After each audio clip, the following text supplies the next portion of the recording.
Hi guys! Welcome to Bebe Anak. Tara, punta tayo sa Kim Lines.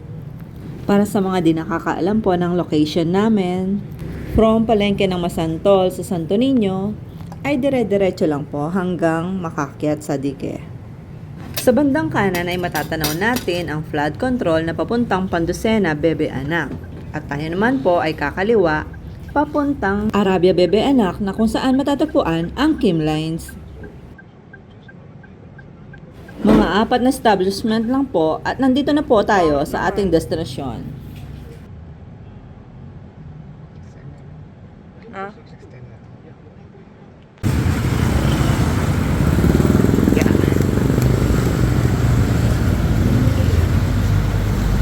Tara, pasok tayo sa Kim Lines.